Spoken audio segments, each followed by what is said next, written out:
Hello students, आपके अपने channel में स्वागत है। आज के हम इस वीडियो में बात करने वाले हैं क्लास 10th के एनसीईआरटी मैथ एक्सरसाइज 3.5 के बारे में।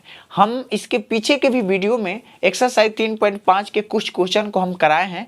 अगर आप नहीं देखे हैं तो जा करके उनको देख लीजिए। हमने इसके पीछे के वीडियो में जो क्वेश्चन कराए हैं वो है आपका 1 से लेकर के, यानी कि क्वेश्चन नंबर 1 में जितने भी क्वेश्चन हैं ब्रजगुणन विधि से हमने हल कराया है, और उसके बाद 2, 3 सभी क्वेश्चनों को हम बनाए हैं। लेकिन इस वीडियो में जो हम बात करेंगे आपका क्वेश्चन नंबर 4 के बारे में बात करेंगे। क्वेश्चन नंबर 4 में क्या है आपका कि हमको ये पढ़ना है कि समीकरण का अनुप्रयोग पढ़ना है, यानी कि जो हम समीकरण का हल करना सीखे हैं उसका प्रयोग हम अपने दैनिक जीवन में कहाँ कर सकते हैं, किस तरह के क्वेश्चन में करेंगे, इसी के बारे में हमको पढ़ना है। और सबसे बड़ी बात तो ये है कि बिहार बोर्ड में क्वेश्चन नंबर 4 से, यानी कि इसमें कुछ 5 क्वेश्चन हैं, इन 5 क्वेश्चनों में से एक ना एक क्वेश्चन आपको बिहार बोर्ड में पूछ ही देगा, और हम इसको बहुत ही सिंपल तरीके से आपको बताएंगे। बस वीडियो को शुरू से लेकर के अंत तक जरूर देखिएगा, ठीक ना, आपको बिल्कुल समझ में आ जाएगा। ठीक है, तो चलिए अब हम क्वेश्चन नंबर 4 में चलते हैं कि क्वेश्चन नंबर 4 का एक आपका क्या कह रहा है। देखिए क्वेश्चन नंबर 4 जो है आपका क्या कह रहा है कि आप किसी भी विधि से, सवाल आपका क्वेश्चन नंबर 4 में कह रहा है कि आप किसी भी विधि से जो नीचे कंडीशन दिए गए हैं उनको हल करना है। आप किसी भी विधि से हल कर सकते हैं, बीजगणितीय विधि कर रहा है मतलब किसी भी विधि से हल सकते हैं। जरूरी नहीं है कि हमने ब्रजगुणन एक्सरसाइज पढ़ा है तो ब्रजगुणन से ही हल करेंगे।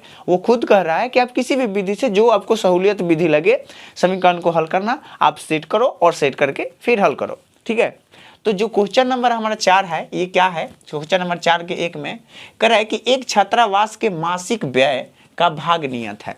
समझ रहे हो ना, क्वेश्चन कह रहा है कि एक छात्रावास के मासिक व्यय का भाग नियत है, मतलब एक हॉस्टल है, छात्रावास मतलब हॉस्टल होता है, एक हॉस्टल है और उसका किराया फिक्स है, यानी कि रहने का किराया उसका फिक्स है कि इतना रुपया है। ठीक ना, यहाँ पर दिखाया नहीं गया कि कितना रुपया है, लेकिन रहने का किराया उसका फिक्स है, नियत है मतलब फिक्स है। ठीक ना, तथा शेष इस पर निर्भर करता है कि छात्र कितने दिन भोजन किया, किस तरह से भोजन किया, मतलब और बाकी जो बात निर्भर करता है उसके भोजन पर। मतलब ये क्वेश्चन को पहले ध्यान से समझिएगा तभी आप उसका सॉल्यूशन कर पाइएगा और जीवन भर याद रहेगा। जब तक क्वेश्चन नहीं याद रहेगा तब तक आपको याद मतलब आप बना ही नहीं पाइएगा। समझ रहे ना, सवाल आपका ये कह रहा है कि एक हॉस्टल है, एक छात्रावास है, और उस छात्रावास का जो भाड़ा है मतलब रहने का, ठीक ना, वो नियत है मतलब फिक्स है कि इतना रुपया है, वो फिक्स है।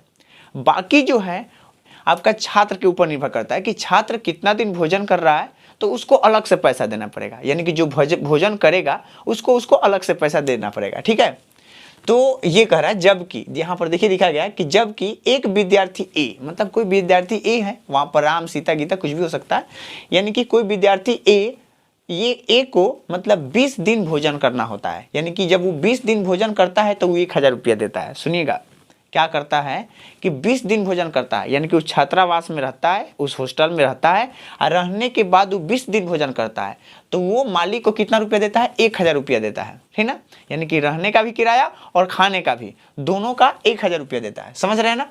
उसके बाद कोई एक लड़का और है, एक और विद्यार्थी है जो बी है, और वो 26 दिन भोजन करता है, और रहने का और 26 दिन का भोजन, दोनों का किराया कितना रुपया देता है, यानी कि 1180 रुपया देता है।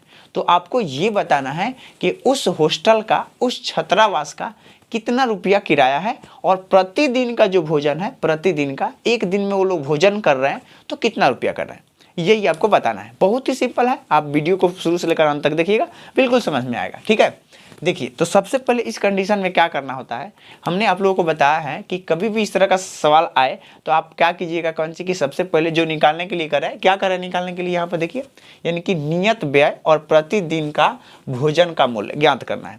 तो आप मान लीजिएगा कि माना कि हमारा नियत व्यय x रुपया है, नियत जो व्यय है यानी कि फिक्स जो भाड़ा है उसका x रुपया मान लीजिएगा।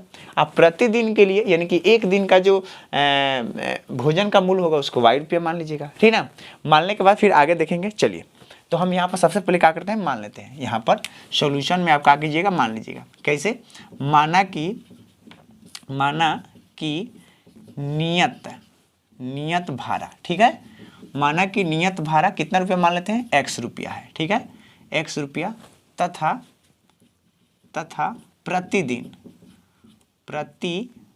दिन का भोजन का खर्च, प्रतिदिन भोजन का खर्च, भोजन का मूल्य लिख सकते हैं ऐसे, ठीक ना। मूल्य कितना रुपया है, इसको y मान लेते हैं, ठीक है। यानी कि नियत भाड़ा 100 रुपया मान लिए और प्रतिदिन का जो मूल्य होगा उसको हम क्या कर लिए, मतलब एक दिन अगर वो भोजन करेंगे तो उनको y रुपया देना पड़ेगा, समझ रहे हैं ना। अब हम समीकरण कैसे सेट करेंगे, देखिए कर रहा है कि 20 दिन भोजन किया जाएगा, 20 दिन भोजन करने पर 1000 रुपया लड़का देता है ए। मतलब ये कि ये तो फिक्स है, x तो फिक्स है, मतलब ये तो भाड़ा लगेगा। लेकिन अगर कोई आदमी 20 दिन भोजन करता है, एक दिन का y रुपया, तब 20 दिन का 20y हो जाएगा। तो यहाँ पर हो जाएगा 20y इक्वल टू कितना रुपया देना पड़ता है, 1000 रुपया, ठीक है। तो आप इसको समीकरण 1 ले लीजिएगा, ठीक ना। आप यहाँ पर लिख लीजिएगा प्रश्न से, ठीक है, हो गया। बी लड़का क्या करता है, देखिए यहाँ पर बी लड़का 26 दिन भोजन करता है, भाड़ा तो उसका फिक्स है हॉस्टल का, लेकिन वो 20 यानी कि वो 26 दिन भोजन करता है। तो 26 दिन के लिए क्या हो जाएगा, 26y और इक्वल टू कितना रुपया देता है उसको, बिल्कुल बिल्कुल ये जो है ना बहुत आसान होता है, आप इजीली सीख लीजिएगा। देखिए 1180 रुपया, ये हो गया हमारा समीकरण 2। अब हम क्या करेंगे, समीकरण 1 और 2 का हल करेंगे और xy का मान ज्ञात करेंगे, आपके पास आंसर हाजिर, समझ रहे हो ना, बिल्कुल आ जाएगा, ठीक है। अभी किस विधि से हल करें, आपको मन करे तो ग्राफी विधि से हल कर लो, प्रतिस्थापन से कर लो, मन करे तो ब्रजगुणन से कर लो, जो सहूलियत लोगे उससे कर लेना, ठीक है।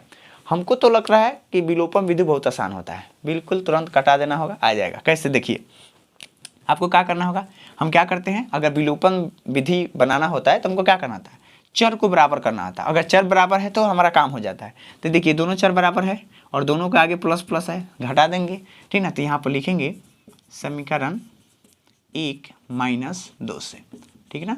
समीकरण 1 में से 2 घटा लेते हैं, कैसे, देखिए x + 20y इक्वल टू 1000, उसके बाद नीचे भी है x + 26y इक्वल टू 1180, ठीक ना। इन दोनों को घटा लेते हैं, प्लस है तो माइनस हो जाएगा, प्लस है तो माइनस हो जाएगा और प्लस है तो माइनस हो जाएगा। ये तो दोनों कट जाएंगे ना। और ये 20 में से 26 जाएगा तो माइनस कितना हो जाएगा, 6y हो जाएगा, ठीक है। और ये क्या करेंगे, 1180 है, यानी कि 1000 में से 1180 घटा देंगे तो हमारा कितना आ जाएगा, -180, समझ रहे हैं ना। अब ये माइनस से माइनस कैंसिल हो जाएगा और यहाँ से हम y का मान निकालेंगे 180 और ये 6 आएगा, इसको कटाने के लिए 6 के 18, यानी कि ये हो जाएगा आपका 30। y का मान यहाँ पर कितना आ गया, 30 आ गया, समझ रहे हैं ना। अब हम क्या करेंगे, लिखेंगे यहाँ पर कि y का मान समीकरण 1 में रख देंगे तो हमारा x का मान आ जाएगा। लिखेंगे यहाँ पर कि y का मान समीकरण 1 में रखने पर, ठीक है, रखने पर। अब आपको क्या करना है कि y के मान को लेकर के और समीकरण 1 में रख देना है, ठीक है ना। मैं यहाँ पर रख देता हूँ, आप यहाँ पर देख लो, ठीक है। तो y का मान क्या है, यहाँ पर 30 है, ठीक है। तो यहाँ पर x + 20 × 30 और इक्वल टू कितना, 1000, ठीक है। समीकरण में है 1000, ठीक है। अब इसको क्या करते हैं, गुना कर लेते हैं। तो गुना करेंगे तो क्या होगा, x + 3 दूनी के 6, ठीक ना, 0 हो जाएगा, यहाँ पर 600 हो जाएगा। इसके बाद हम क्या करेंगे, 1000 लिख लेंगे, ठीक है। अब प्लस में उधर भेज देंगे, कितना हो जाएगा, माइनस में हो जाएगा। तो यहाँ पर हो जाएगा 1000 और माइनस में कितना हो जाएगा, 600। अब आपको क्या करना है, घटा लेना है, सिंपल सा घटा लेना है। तो जब घटाइएगा तो कितना हो जाएगा, 1000 में से 600 गया तो कितना हो जाएगा, 400 रुपया।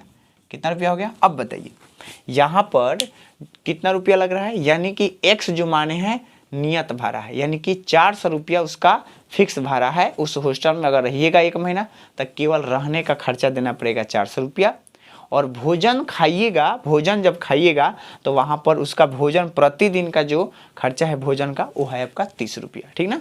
तो यहाँ पर आपको हिंदी में लिखना होगा कि अतः नियत भाड़ा कितना रुपया, नियत भाड़ा जो है हमारा 400 रुपया, ठीक ना, 400 रुपया तथा प्रतिदिन का भोजन कितना रुपया, प्रतिदिन का भोजन का मूल्य जो होगा आपका कितना रुपया होगा, 30 रुपया होगा, ठीक है। आप लिख लेना यहाँ पर 30 रुपया, ठीक है। यही आपका क्वेश्चन है। अब बहुत ही सिंपल है और एग्जाम में कहीं ना पूछ देता है। अगर एग्जाम में पूछेगा ना तो आप छोड़िएगा नहीं, बिल्कुल बनाइएगा।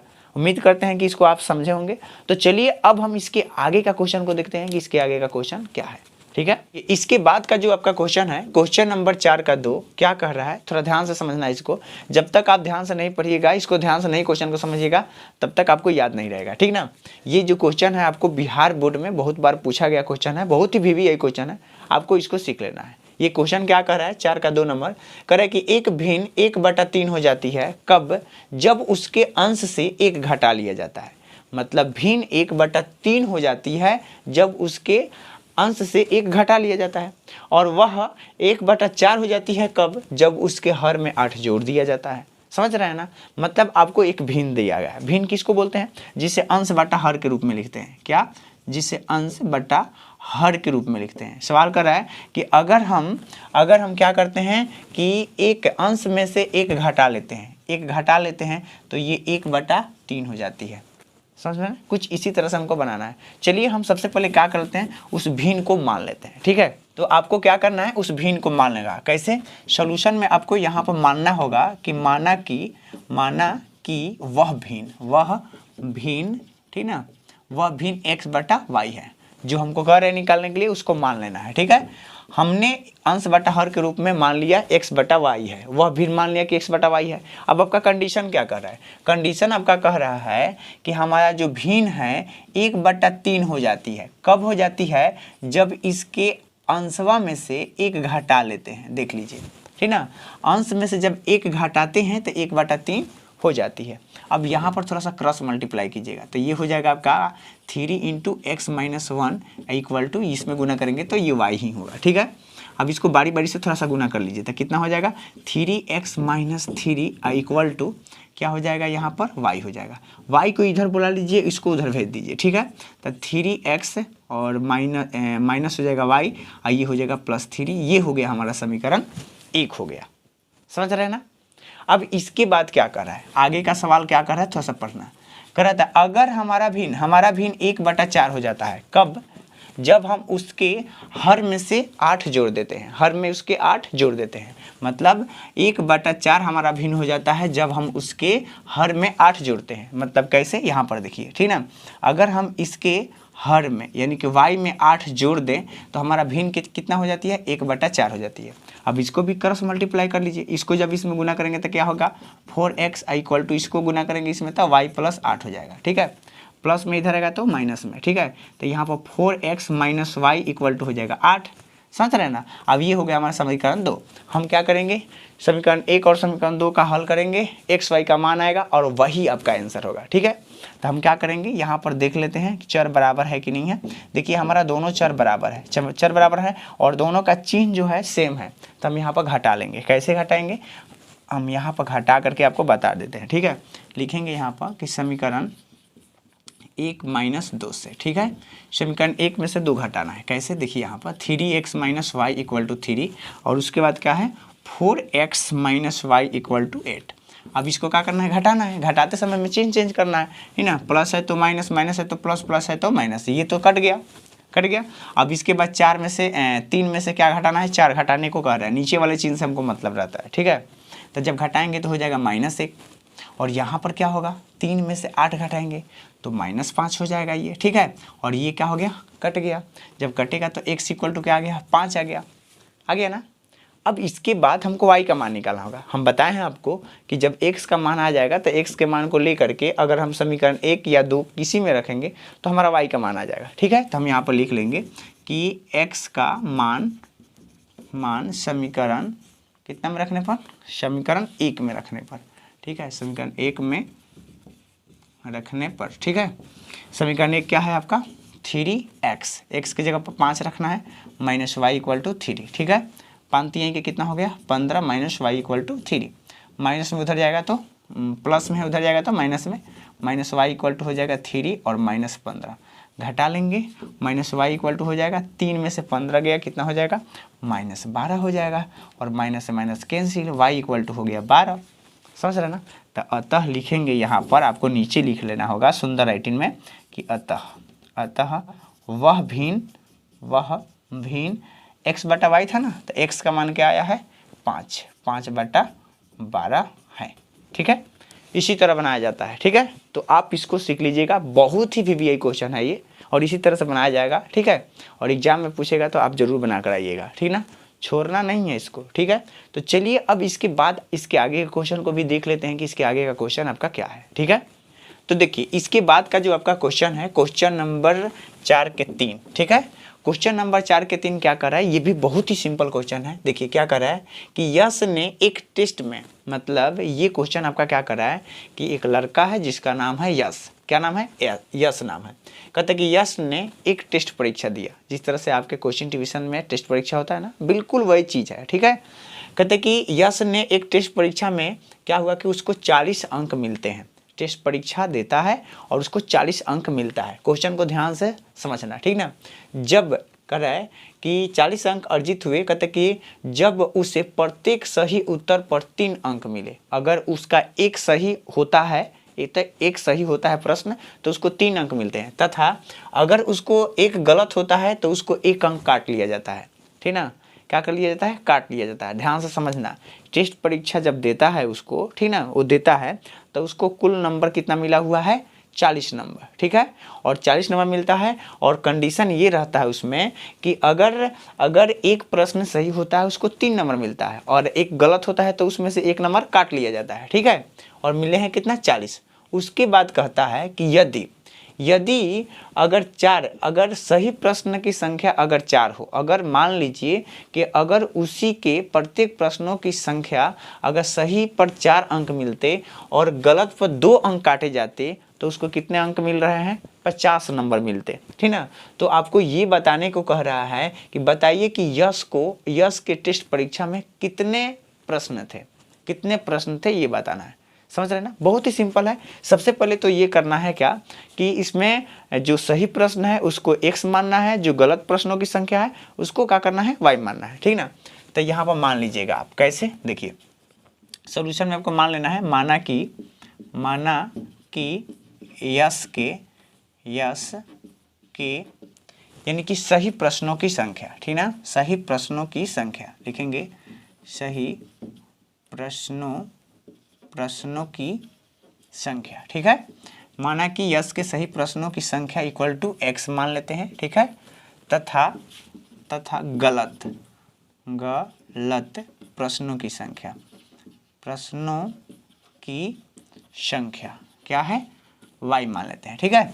मतलब मान लेते हैं कि यश ने सही प्रश्न की संख्या क्या है, यश के सही प्रश्नों की संख्या x है और गलत प्रश्नों की संख्या y है। पहला कंडीशन आपका क्या कर रहा है, देखिए पहला कंडीशन कर रहा है कि उसको 40 अंक मिलते हैं। कब मिलते हैं 40 अंक, प्रत्येक सही उत्तरों पर उसको 3 अंक मिलते हैं। कैसे मिलते हैं, प्रत्येक सही उत्तरों पर 3 अंक मिलते हैं और एक गलत होता है तो उसको 1 अंक काट लिए जाते हैं। इसका मतलब ये हो जाएगा यानी कि 3x माइनस 1 प्रश्न काट लिए जाते हैं, यानी कि 1 अंक काट लिए जाते हैं, यानी कि y इक्वल टू कितने अंक मिलते हैं उसको 40। समीकरण इस तरह से सेट करना है, ठीक है।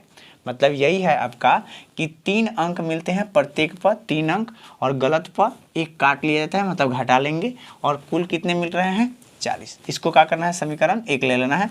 दूसरा का आपका कंडीशन क्या कर रहा है, दूसरा का में अगर उसको 50 अंक मिलते, कब मिलते 50 अंक, अगर उसके सही संख्या कितना है, यानी कि प्रत्येक पर 4 अंक मिलते सही प्रश्नों पर, यानी कि 4x, ठीक ना, और गलत पर कितने अंक मिलते 2, यानी कि 2y और इक्वल टू 50। यहाँ पर हो गया आपका समीकरण 2। इसी तरह से आपको क्या करना है, समीकरण को सेट करना है और ये दोनों को क्या करना है, हल करना है। किस विधि से कीजिएगा, विलोपन विधि। विलोपन विधि के लिए इन चर को क्या करना होता है, बराबर करना होता है। देखिए तो ये तो बराबर नहीं है, कोई भी चर बराबर नहीं है। आप क्या कीजिएगा, कौन सी कि समीकरण 1 में 2 से गुना कीजिए, समीकरण 1 में 2 से गुना करके और समीकरण 2 में क्या करना है, जोड़ देना है। तो यहाँ पर आप लिखिएगा कि समीकरण 1 गुने 2 आप प्लस 2 से, ठीक है, ऐसे करना है। इसमें 2 से गुना कीजिए तो कितना हो जाएगा, 3 दूनी 6x minus 2y equal to कितना हो जाएगा, 40 दूनी के 80 हो जाएगा, ठीक है। और इसके बाद इसको जो कहते हैं 4x minus 2y equal to क्या, मतलब ये हो जाएगा 50। अब इसको क्या करेंगे, जोड़ना नहीं है, घटाना पड़ेगा, क्योंकि चिन्ह क्या है इसका, दोनों का अलग अलग है, एक ही है, ठीक है। तो यहाँ पर क्या करेंगे, घटाएंगे, ठीक है।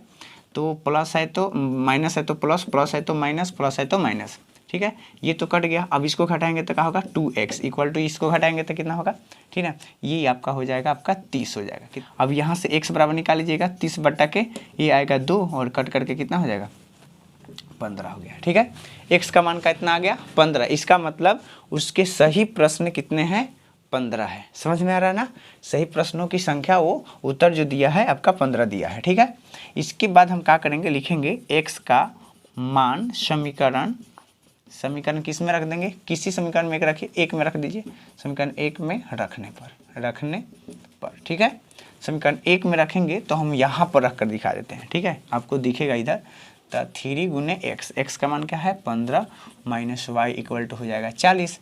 15 तिया के 45 माइनस वाई इक्वल टू कितना 40, प्लस में उधर जाएगा तो माइनस का, तब माइनस वाई इक्वल टू हो जाएगा आपका 40 और माइनस 45। ठीक है, जब इसको घटाएंगे तो माइनस वाई इक्वल टू हो जाएगा कितना -5 हो जाएगा। ये क्या हो गया, कट गया। देखिए यहाँ पर गलत प्रश्नों की संख्या कितना आ गया है आपका 5 आ गया है। सवाल आपका ये कहा जा रहा था कि टेस्ट परीक्षा में कितने प्रश्न थे, कितने थे, तो सही और गलत दोनों को जोड़ देंगे तो ना हो जाएगा, तो लिखेंगे अतः कुल प्रश्नों की संख्या, कुल प्रश्नों, ठीक ना, प्रश्नों की संख्या बराबर कितना हो जाएगा, तो 15 और प्लस 5 बराबर 20। यानी कि 10 से 20 प्रश्न पूछे गए थे और यही पूरा कंडीशन है, इसी तरह से बनाया जाता है। उम्मीद करते हैं इसको सीखे होंगे। ठीक है।